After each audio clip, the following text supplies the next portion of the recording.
어, 제가 아무튼 졸지에 조금 유명해진 것 같아요.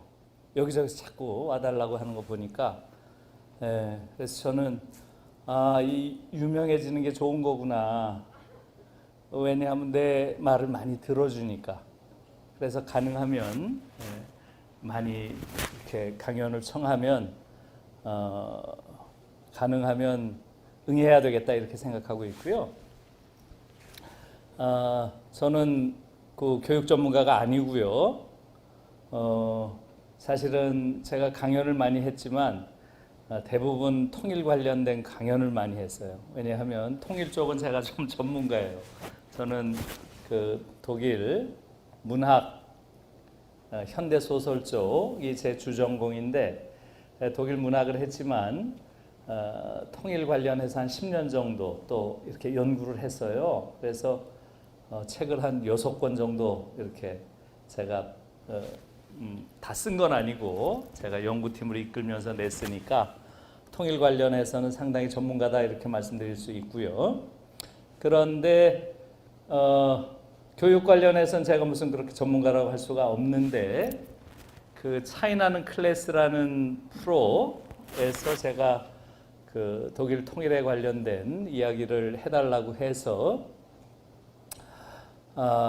우연히 그게 이제 좀 계기가 된 거죠. 그래서 독일 통일을 잘 이해하려면 68혁명이라는 걸 이해해야 된다.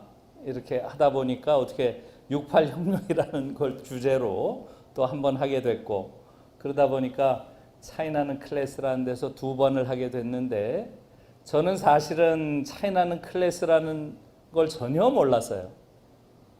그런 방송이 있는지 전혀 몰랐고 제 처가 굉장히 그 차이나는 클래스의 팬이더라고요.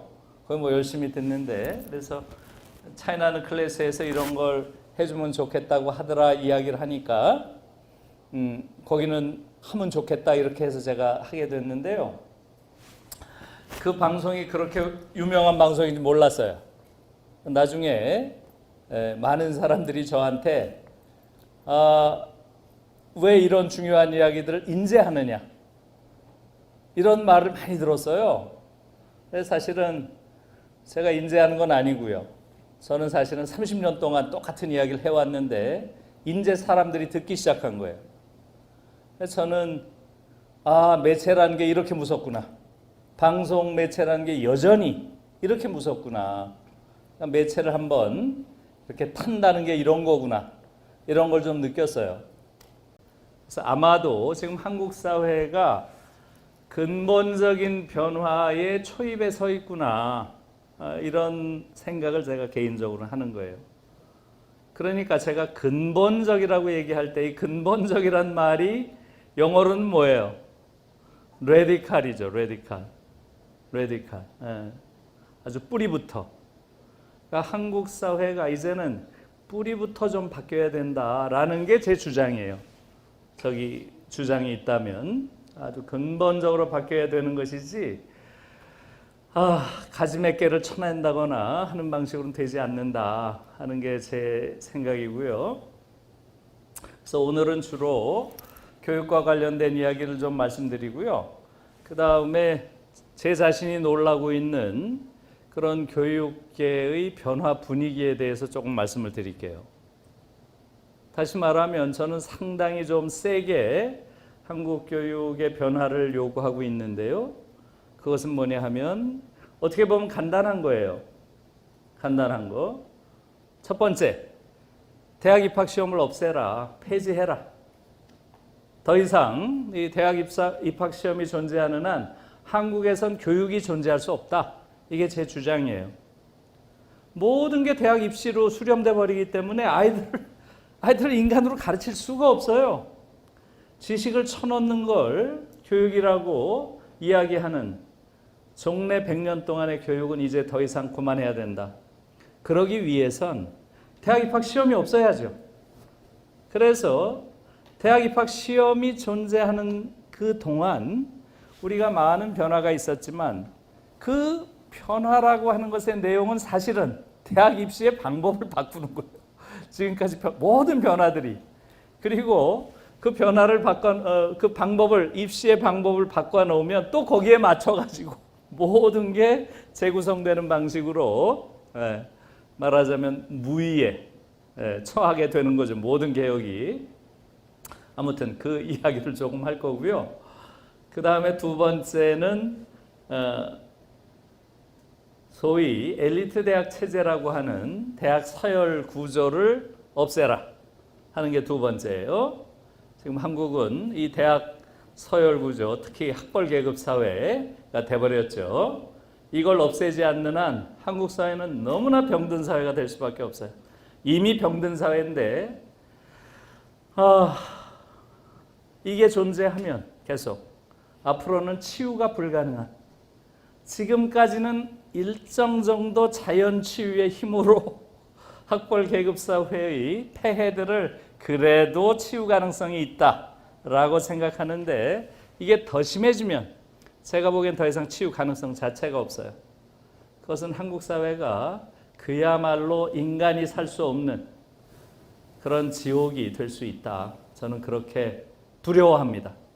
두 번째는 학벌 계급 사회를 없애야 된다는 거고요. 세 번째가 어떻게 보면 제일 쉬워요. 세 번째는 대학 등록금 없애야 된다는 거고요. 이건 뭐 문재인 대통령이 맘만 먹으면 10조밖에 안 들어요. 10조. 이것은 완전히 정치적인 결단의 문제예요. 근데 이 정부가 지금 전혀 그런 데 대한 국제적인 감각도 없고 철학도 없고 비전도 없는 정말로 무능한 정부예요. 이 이야기는 제가 지난번에 정세균 총리께서 교육개혁에 대한 이야기를 좀 해봐라 해서 제가 유은혜 장관 또 문화부 장관 있는 데서 이 얘기를 했어요. 이게 제일 쉽다. 10조가 돈이냐? 정부 입장에서. 돈도 아니거든요. 지금 재벌들한테 걷어들여야 될 세금을 900조를 지금 안 걷고 있어요. 900조. 900조가 사내 유보금이라는 이름으로 지금 재벌들이 쌓아놓고 있습니다. 이건 있을 수 없는 얘기예요. 한국처럼 조세 정의가 이런 식으로 무너져 있는 나라가 없어요. 이건 정부가 의지만 있다면 얼마든지 조세를 통해서 충분한 그런 재정적인 확보가 가능하고요. 그 중에서 대학 등록금 없애는 것은 이것은 뭐 일도 아니에요. 문제는 의지가 없어요. 의지도 없고 철학도 없고 비전도 없고 정말 무능합니다. 그게 세 번째고요. 네 번째는 당연히 고등학교, 특권학교, 귀족학교들 없애야 된다는 게 제 주장입니다. 이 네 가지를 없애라. 그러면 한국 사회가 정상이 된다. 이렇게 주장하는 거고요. 저는 뭐 이건 별거 아니다 얘기하지만 또 여기 계신 많은 분들도 아마 그게 되겠냐? 그렇죠? 여러분들도 저자가 굉장히 몽상가구나. 여러분들이 아마 그렇게 생각하시죠? 현실 감각이 없구나.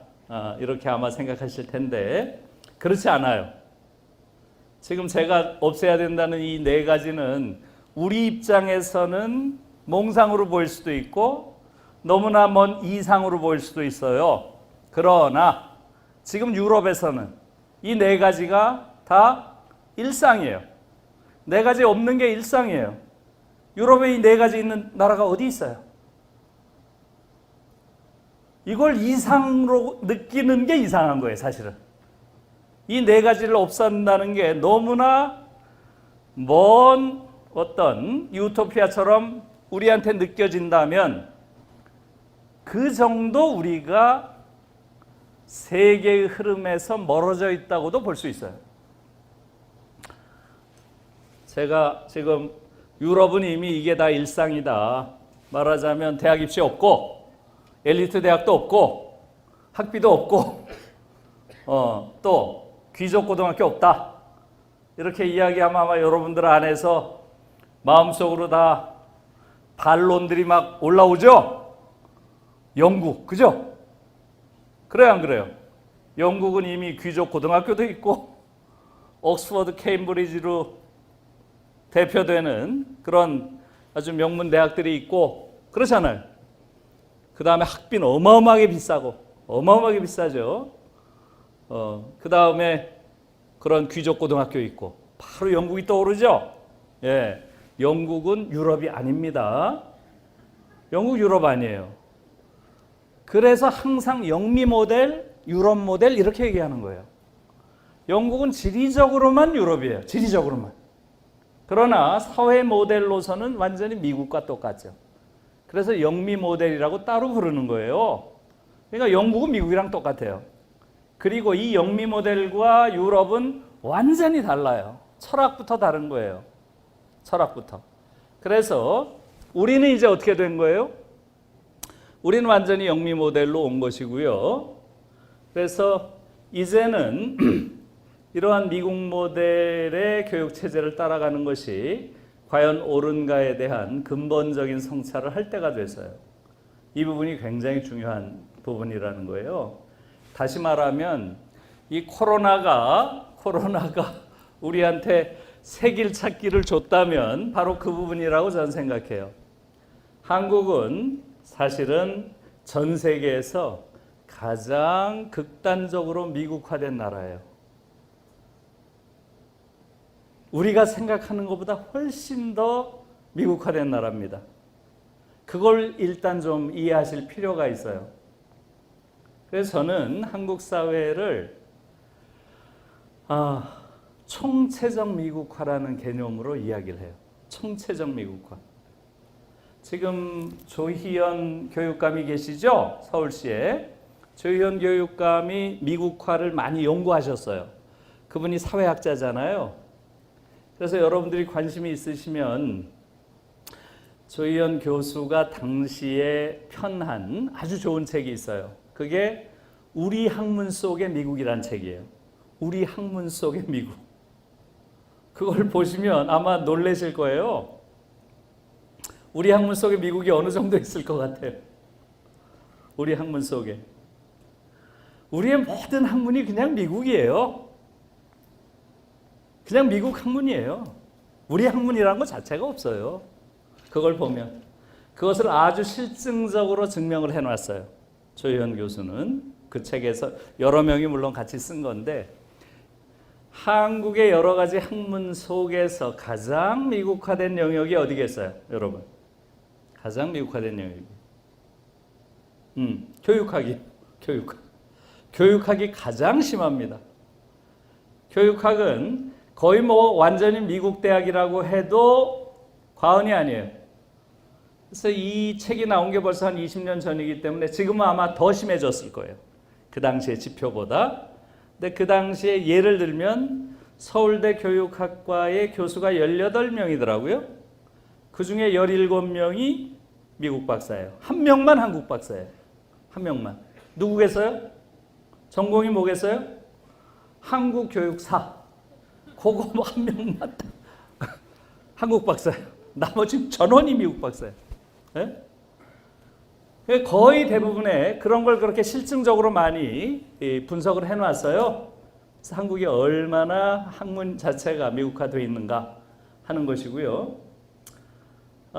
그것은 한국 사회를 지배하는 모든 담론의 미국화를 뜻하는 거예요. 대학에서 담론을 만드니까. 그러니까 여러분들이 알고 있는 거의 대부분의 이론들은 미국식 이론이에요. 소위 사회학에서는 그걸 modernization, theory of modernization, 근대화 이론이라고 부르는 건데요.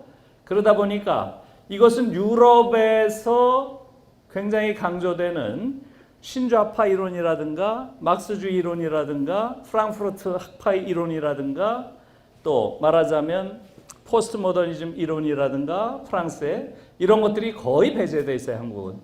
들어오질 못해요. 그러니까 완전히 이론적 편식을 하고 있는 그런 나라예요. 제일 심한 게 교육학. 그 다음이 경제경영학이에요. 경제경영학도 대체로 거의 모든 대학에서 95% 이상이 미국 박사입니다. 95% 이상. 그래서 한국은 그냥 완전히 한국 학문은 그냥 미국이에요. 미국.